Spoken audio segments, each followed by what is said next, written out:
Hello and welcome to AgriCulture Live. My name's Rebecca Shields. I'm from Agricultural Recruitment Specialists, and today I'm joined by Andrew Sincock, and we'll be talking about low input farm systems. If you've got any questions or comments, please post them in the chat and we will come to them at the end. So, Andrew, would you like to introduce yourself? Thank you very much. Hi everyone. My name is Andrew Sincock, and I am the director and joint owner of a number of businesses. The main one being Agriton, with AgriVital close behind. So, working in the agricultural sector, but Cornish born and bred, from the southwest. Hence the slight twang that you might just be able to pick up on. Grew up on my grandparents' dairy, beef and arable farm before going into agriculture myself and working my way up to my current position. Great stuff. So you're a Nuffield Scholar, aren't you, Andrew?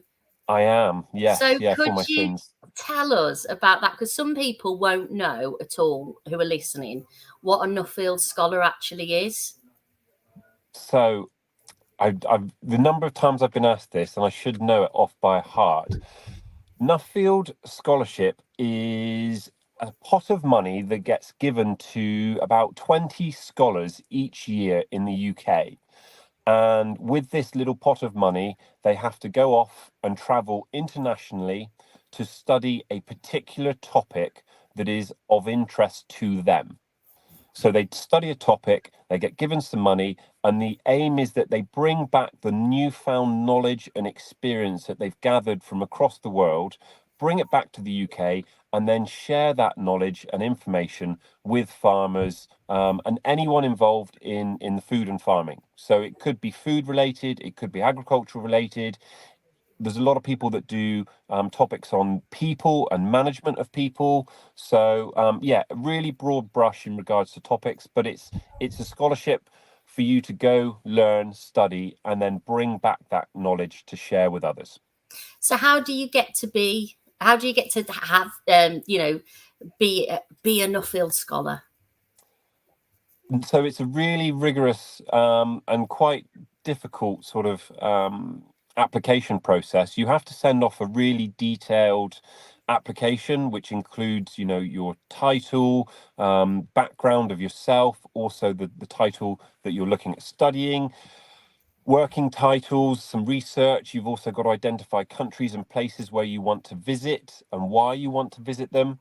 And then you have if you're lucky enough to be selected, you get invited to a formal interview in London in front of a selection panel where they effectively grill you for about 20 minutes, half an hour, before they then choose the lucky ones. And I believe they have at least 100 people apply every year. I And was going for to ask example, you that. yeah, there's How many 100 people apply? I mean, it's apply. very prestigious then. It is, and they've actually just increased the number of scholars that they're accepting this year. So 2024 scholars.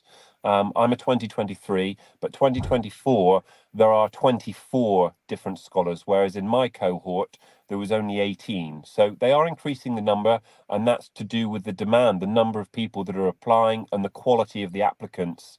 So there's a whole range. In my cohort, there's two practicing doctors. There Wow. is a chief policy advisor to the government in regards to agriculture, so really high level civil servant. We've got farm managers, estate managers, farm owners, business owners, vets. The real cream of the crop, if you will, in regards to agriculture. Fantastic. And how do they get their funding? So originally, it was a guy called William Morris, who people might recognise that name from things like the Morris Minor or Nuffield tractors. Yeah. He actually went to, I think it was like 1913.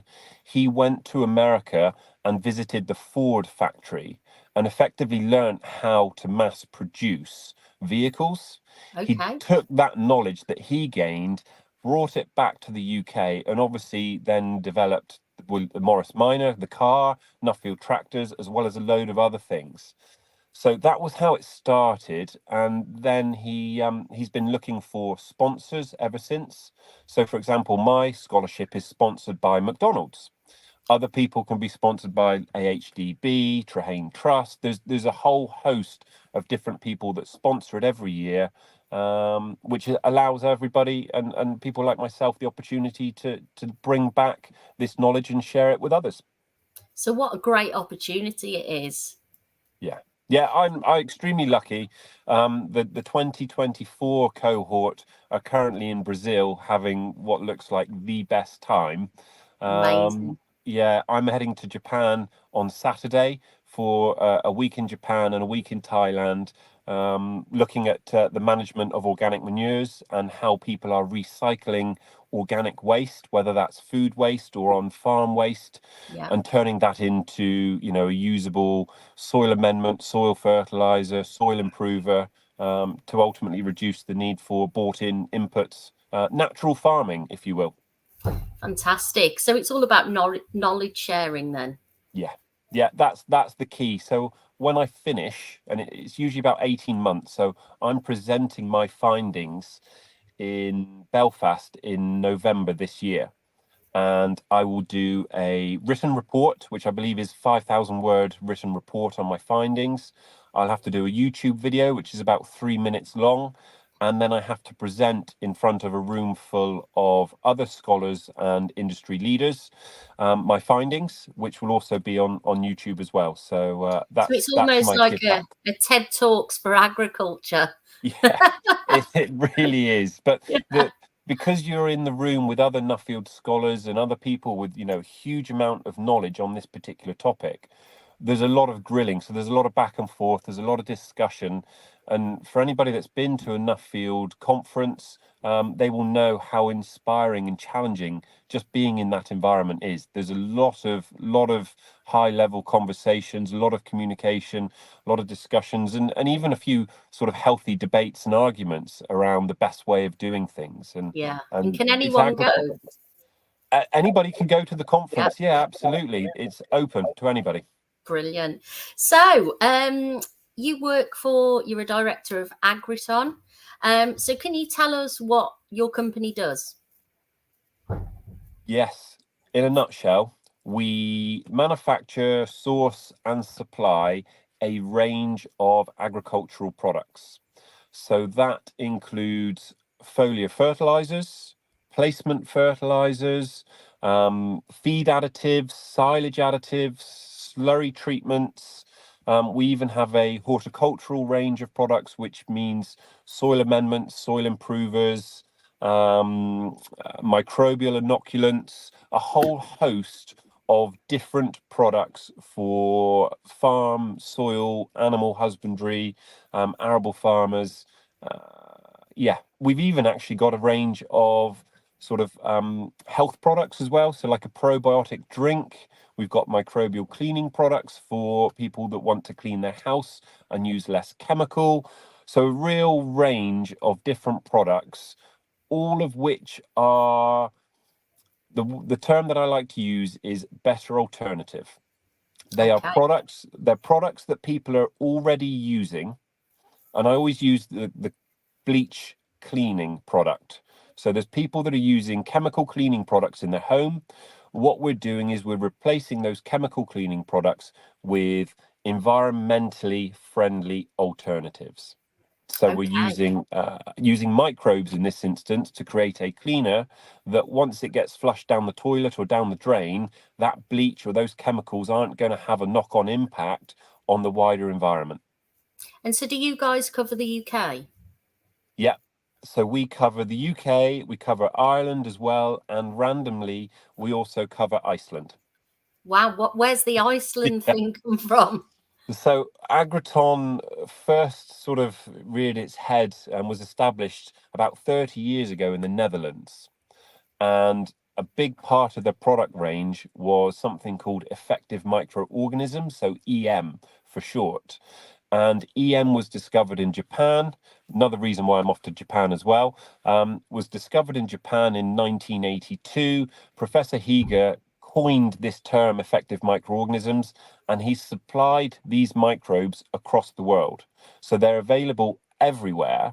And when he did that, he set up little companies and little organizations, or gave the rights to different companies to cover a specific area. Our area is the UK, Ireland, and Iceland. Brilliant. Very interesting. Yeah. So what makes you guys stand out from your competitors, would you say? I think, really simply, it's our focus on the soil, food, animal waste cycle. So everything that we consume as humans, as animals, was grown in the soil, was either then consumed as a plant or fed to an animal that we then eat.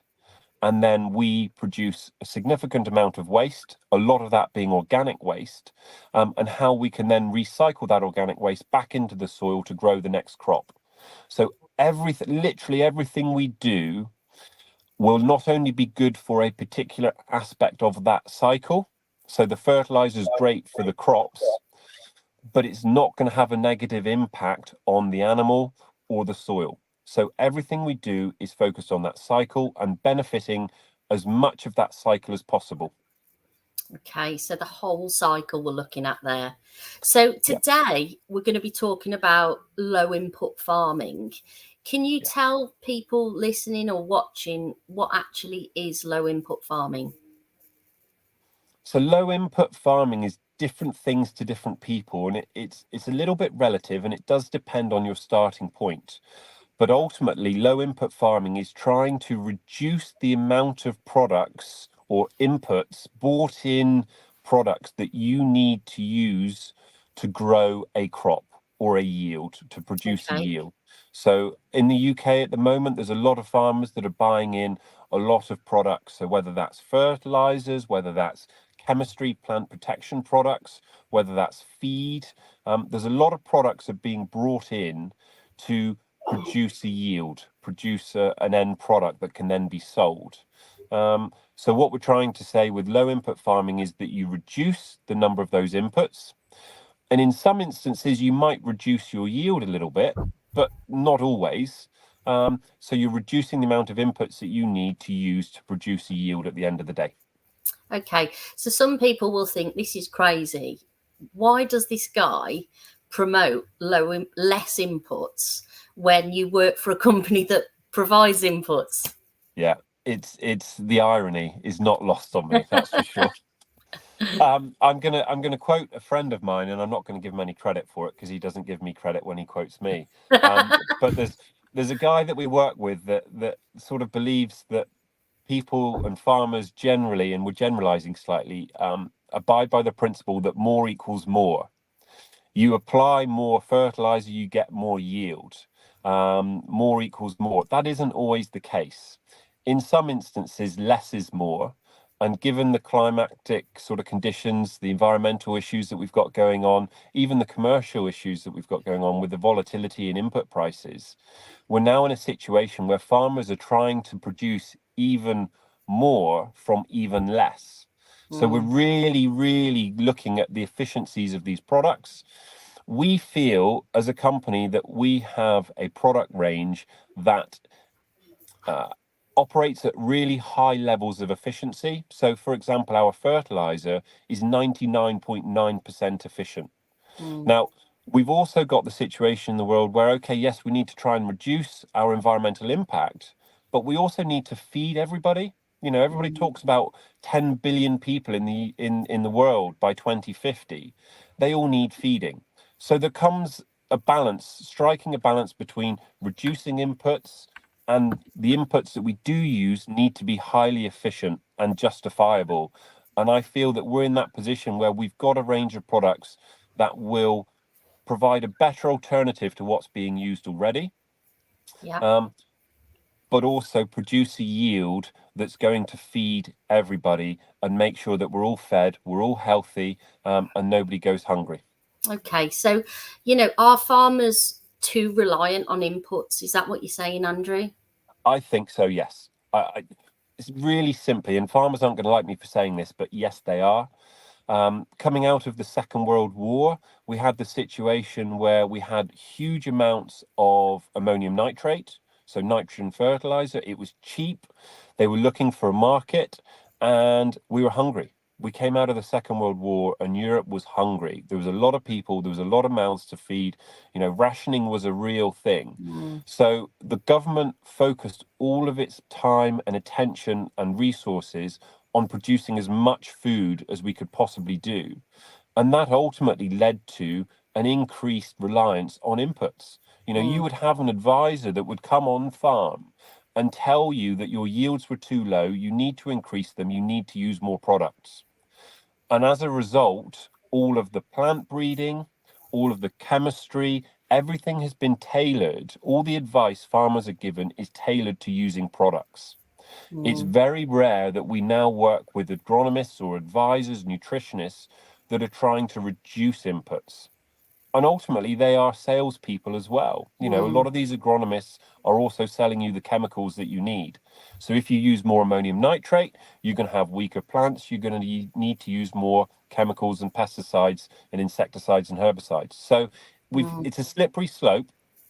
Unfortunately, we're on that slippery slope, but I do feel that we've realized the wrongs, if you will, and we're now in a position where we can rectify them, change our farming methods, and ultimately reverse some of the damage that has been caused by agriculture. And we have to hold our hands up and admit that.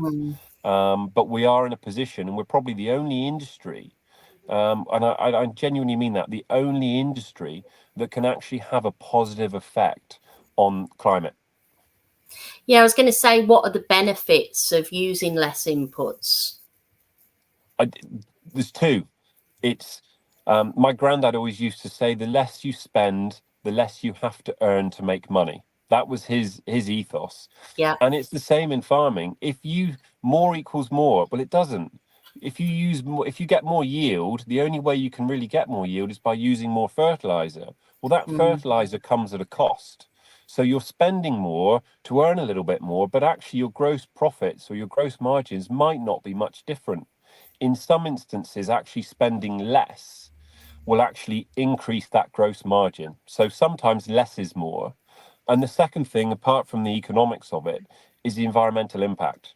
If you're using less product, you're going to be having a smaller footprint because you're going to have less carbon being used to get that product on your farm. And in agriculture, there's a guy called George Monbiot who's extremely controversial, but in his book Regenesis, he talks about ghost acres.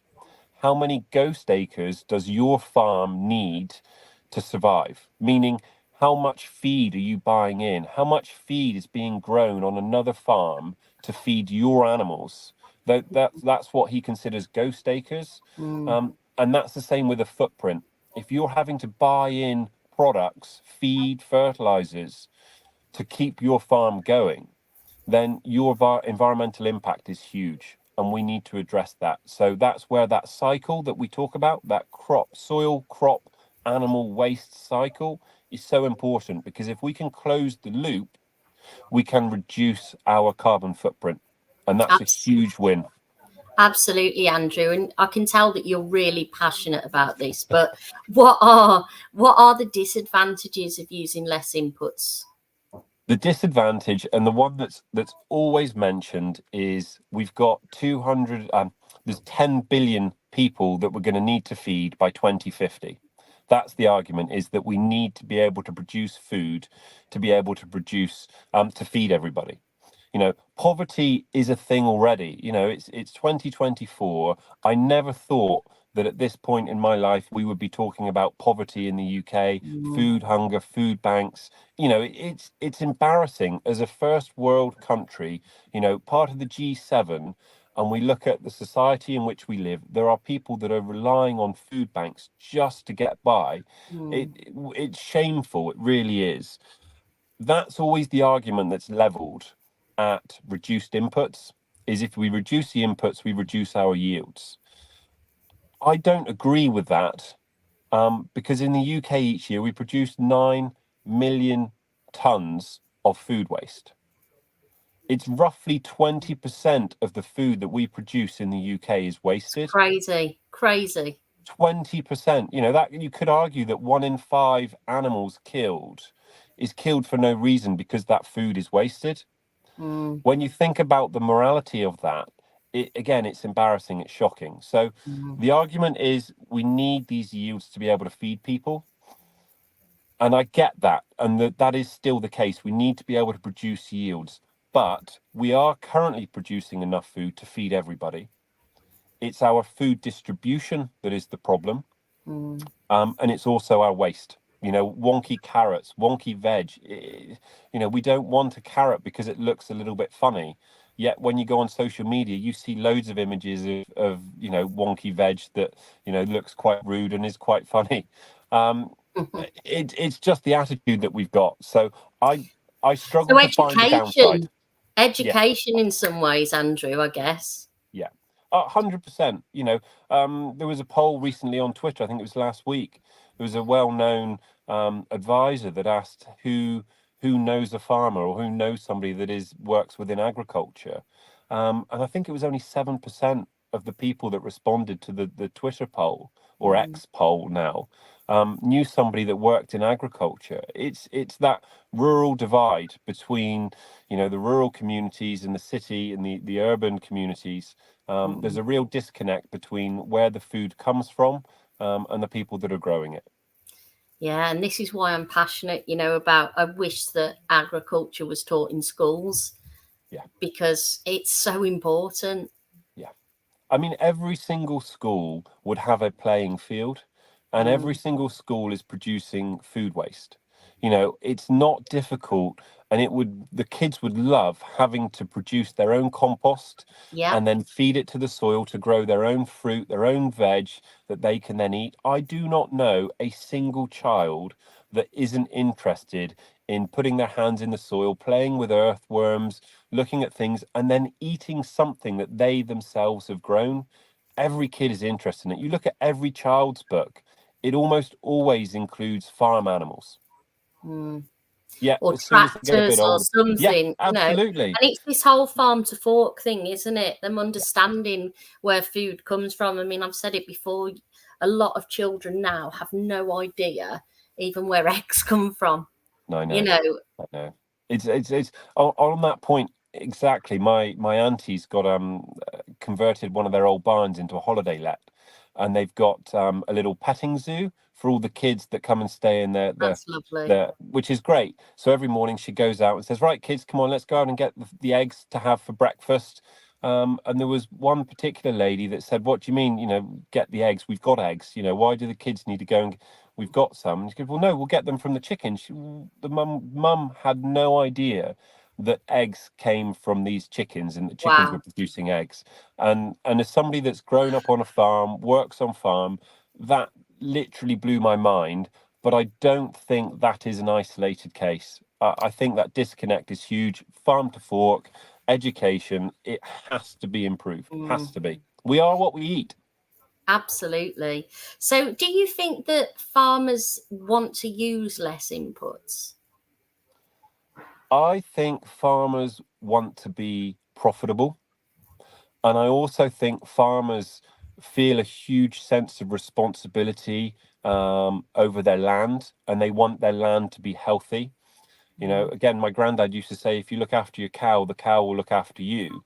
mm, It's the same with the soil. If you look after your soils will look after you, whether you're dairy farming, beef, arable, sheep, it really doesn't matter. The soil is the foundation upon which everything is built. So farmers want to do the right thing, but at the same time, they have, kids, they have a family, they need to feed them, they need to be profitable as an enterprise. So it's this balance and this trade-off between what they're doing that they think will produce the best returns to ensure that they can maintain their selves, their family, their livelihoods. Farmers aren't particularly greedy when it comes to these sorts of things. They just want to earn enough money to provide them with the lifestyle that that they're happy with. Farmers don't do the hours they do because they get paid well. They do it because they love it. So just pay them a fair wage, and they will do all of these things that we're asking of them. producing good, nutritious, healthy food while also looking after the environment. But unless they get paid properly for doing that, they're always going to be looking for a quick win, and sometimes that is looking to inputs. So it's education, not just of the farmers themselves, but the people and the food chains that are involved as well. Because I was reading, everywhere that it says, oh, food's so expensive, but they still reckon we're not paying enough for the food. No. I controversially said, and a few farmers looked at me, and a few farmers will probably comment afterwards, that the best thing to happen to agriculture was that the nitrogen price increased as much as it did a few years ago. So in 2022, we saw a huge increase in fertiliser price. All of a sudden, everybody was looking at their nitrogen use, and they were going, do I need it? Can I get away without it? What else can I do? Can I reuse, or can I utilize my slurries, my organic manures a little bit more efficiently to reduce my need and reliance on these inputs? And then unfortunately, the price has come back down again. And because it's cheap, people use it. And that's the thing. Anything that is cheap has no value. So we consider our waste products as waste, so they have no value. Something like fertilizer, if it's really cheap, people will just throw it onto the soil with no regard at all. So I would suggest that we need an actual fertilizer tax on some of these products, some of these chemicals that have a large environmental footprint.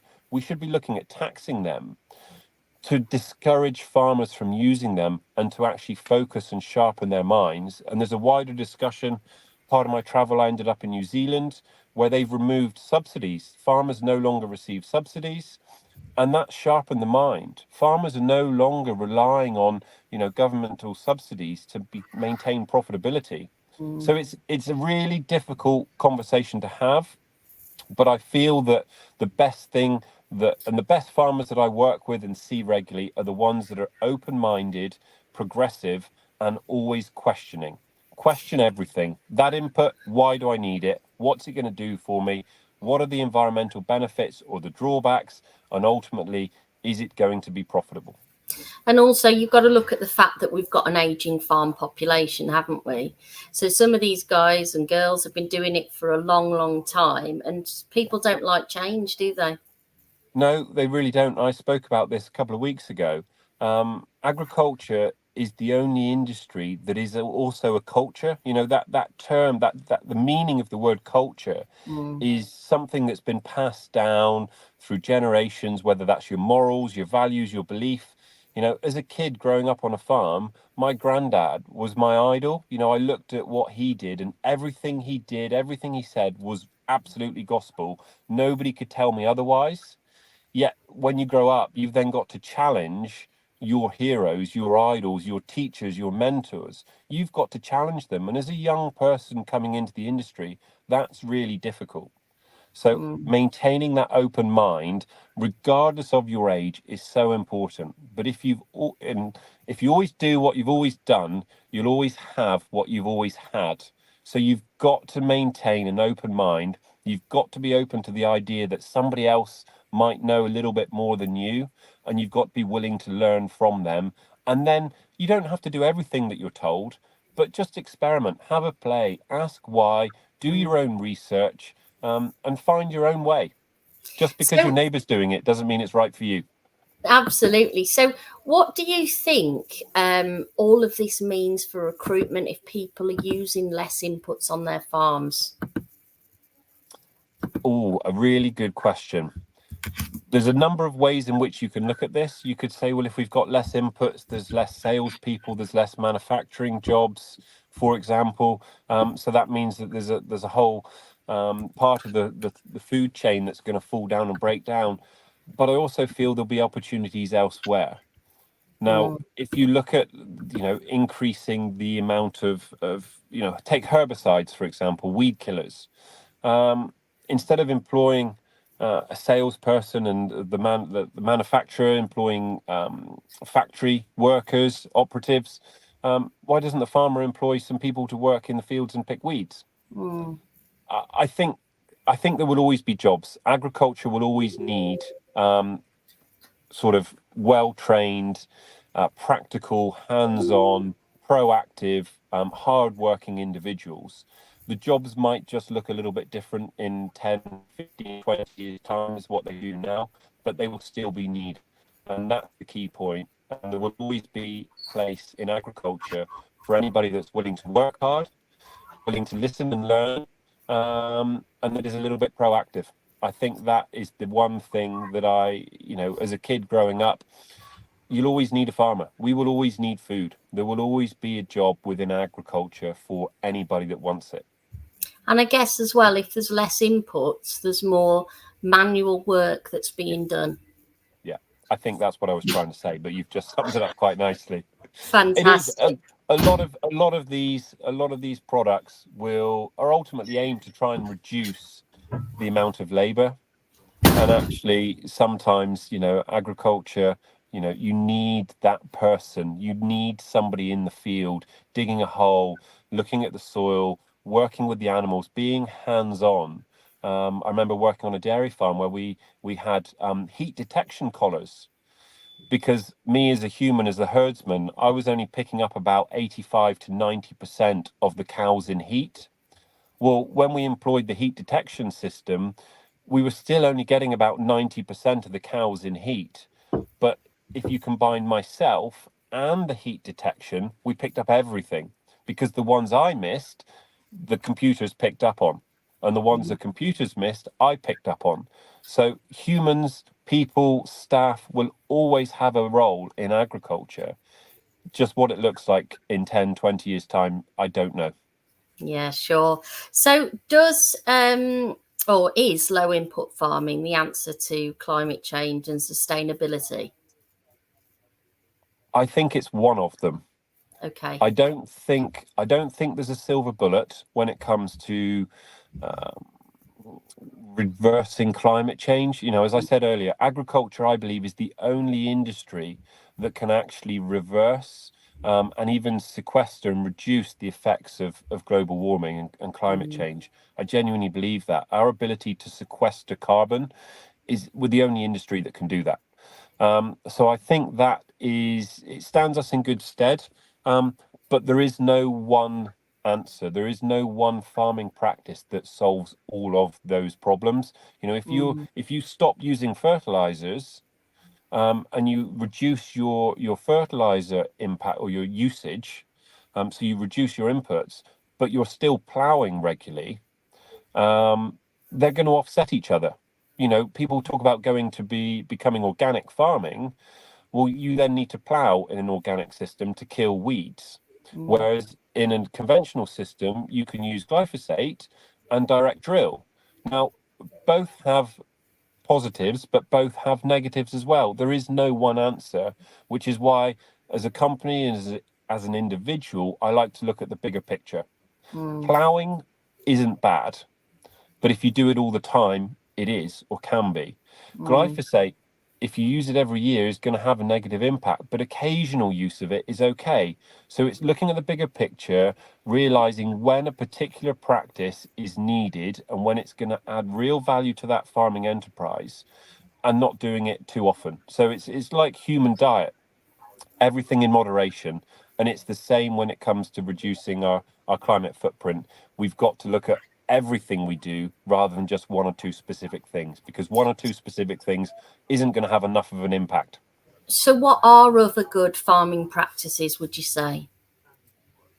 Well, I think when it comes to farming practices, there's an awful lot of talk around regenerative farming, and those 5 principles that Gabe Brown sort of set out in his book are a really good place to start. So things like min-till, living roots, cover crops, the integration of livestock and increasing diversity. I think these things all play a part. And if you can do all of them, you're going to be taking some pretty significant steps forward. If you were to ask me to do one thing, if you could change one thing on the farm, it's not going to solve all the problems, but probably the single best thing you can do is look to increase organic matter in your soil. So things like reduced ploughing, moving to min-till systems, putting in cover crops, using organic manures. anything you do that increases the organic matter in the soil is going to have the biggest impact on your farm, the biggest positive impact on your farm. It's not going to solve all the problems, but it will have the biggest positive impact. So what does all this mean for the future? What is the impact of all of this? Oh, the impact. I genuinely believe, and this is probably great news for you, really, is agriculture is a moving beast. The goalposts are moving. Our understanding, our knowledge is increasing every single day, which makes agriculture a really exciting place and industry to be working in. So anybody that's looking for jobs, is not sure what to do, there's a lot of really cool, interesting things going on within agriculture, whether that's from using robots to replace tractors and people. We've got a lot of focus on robotics, through to the genomic side of things. So we're looking at, plant breeding, animal breeding to increase and improve efficiencies, right the way through the market supply chain to the way in which how these things are marketed. So I think it's a really exciting time to be involved in agriculture. What it looks like, I'm a huge believer of keeping things local. I think we should be looking at eating local, shopping local, get to know your local farmer, get to, visit them, buy from them, support them, and they in turn will support you. And I think that's the key. Localization it has to be the answer, because importing food from the other side of the world, I don't care about economies of scale. That is not as good for the environment as me going and buying food from my next door neighbor farmer, fresh produce that's come out of the ground that morning or the day before. That's the win for me, and I think that's what agriculture has to look like moving forward. Okay, and so what do you think are the other biggest issues for agriculture going forward? Politics. Mm. I think there's a lot of people making a lot of decisions at the moment. There's a lot of misinformation out there as well.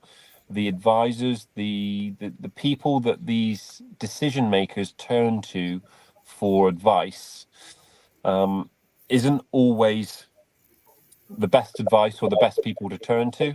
I think they need to engage with farmers. They need to spend time in the shoes of farmers. One thing I picked up on my Nuffield travel, and it was the quote that everybody was quoting afterwards, was that shoes on the carpet shouldn't tell boots on the ground what to do. And I think Very good. farmers know what they're doing. They know their land better than anybody. If you encourage them to do the right thing, they will do it every day of the week, and they will do so gladly.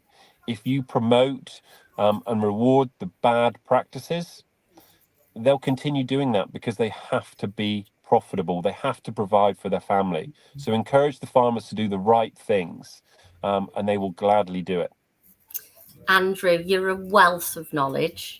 I've loved talking to you today, and I'm sure lots of people have got loads out of that. I just wish we had more time, honestly. Always the case. We could go on a whole debate about politics. Maybe I'll get you back and we'll talk about that another time. I don't get in trouble. I'm just going to see if we've got any questions or comments. Let's have a look. Do you think, Andrew, we can provide all the world with enough food in the next 50 years? I think we're doing it already. I think we produce enough food today to feed everybody in the world. And we could increase that number to 10 billion today, and we'd be able to feed everybody. The issue isn't the amount of food that we produce, it's food distribution and food wastage. You could even say overconsumption of food. I think I heard a couple of weeks ago, 1 in 4 adults in the UK is now considered obese. I am one of those. I am one of those. So it's overconsumption, the inability to distribute food across the world fairly, and the amount of food that's wasted is the problem. If we can address those three things, we will produce more than enough food for a population twice the size of what it currently is. And I it's all them genuinely believe that. 2-for-1 offers, isn't it, in the supermarkets and things? They need to get rid of them. You save 10p, what a bargain, you know. Another question. Africa seems to be different. Lots of farmers here can't find labourers to work with, hence they resort to using chemicals. Yeah, so interestingly enough, of all the countries that I've visited as part of my scholarship travels at the moment, Africa is the one that I got most excited by. And I can't generalize too much because obviously Africa is a huge country and I've not been everywhere. But I remember being on a farm in Kenya. This farm was it was 4,000 hectare farm. They had 11 hectares of polytunnels growing flowers that were then sold into Europe. They'd put a value on their roses, and if they didn't achieve that value in the markets in Europe, in the Netherlands, they wouldn't send the roses, and instead they would compost them through vermicomposting with worms. So they would process the waste, the flowers with worms, and they would then use that as their fertilizer. So they didn't have to buy in any other fertilizers or chemicals or pesticides. And they were then selling organic flowers because of it. I also saw small farmers that had maybe 20 acres that were reusing and recycling everything. Labor is definitely an issue in those countries. There's no doubt about it. But I have not met a more resourceful group of people than I did in Africa. They are unbelievably resourceful. They put us in the UK to absolute shame. And it's a country and a continent that I'm going to go back to learn more from, because there's so much more to see. I always say that of all my travels, New Zealand, Netherlands is ahead of the UK in regards to agriculture. New Zealand and the New Zealand farmers admitted to being 5-10 years behind Europe. Africa is so far behind in some respects that they're actually ahead. They haven't always made the mistakes in regards to chemical use that we have in the UK, or fertilizer use that we have done in the UK. That I'm hoping that a large part of Africa will be able to learn from the mistakes that we've had. We've found the solutions before they've even made some of those mistakes. But the crux of it is labour's a difficult one. It's coming back to the community. I know there's a lot of people in Africa, and there's a lot of families that are very hungry in Africa, that if you provided them with the opportunity to work and then receive a fair wage, and that wage could be in regards to or in the form of food, they would happily help on farms. So there is always a solution. You've just got to find it. But what I found from Africa was it was an amazing continent. There's an awful lot to learn from Africa. And I think the best thing they could do would be to ignore the rest of the world, because they already know what they're doing and they do such a good job. And they're already doing the low input farming. 100%. Yeah, there is, I remember driving around seeing, fertilizer sales and chemicals and pesticides, but nowhere near to the same extent as what we have in the UK. So a lot of Africa is already doing things the right way. Obviously, there are exceptions. And I think it's creating an environment, working with the community, that's mutually beneficial. I genuinely believe that. Yeah, definitely. Thank you, Andrew. It's been great. I've really enjoyed this, and I'm sure a lot of people have, hence all the comments that we've had come through. If you've got an interesting topic in agriculture that you'd like to discuss on the show, please get in touch with me at Agricultural Recruitment Specialists, which is www.agrirs.com. There's not much else to say other than thank you so much, Andrew, and goodbye from me. Would you like to say goodbye to everybody? Yeah, no, I appreciate it. Thank you all for your time today. If you've got any questions, and I absolutely love a heated debate. So if you think I'm wrong on anything, point it out to me and we can have a conversation, because I will have first put my hands up and say I'm not always right either. And there's a lot of things I can learn from a lot of you guys that are listening today. We're all learning. Thanks, Andrew. Thanks very much. Bye-bye. Bye-bye. Bye.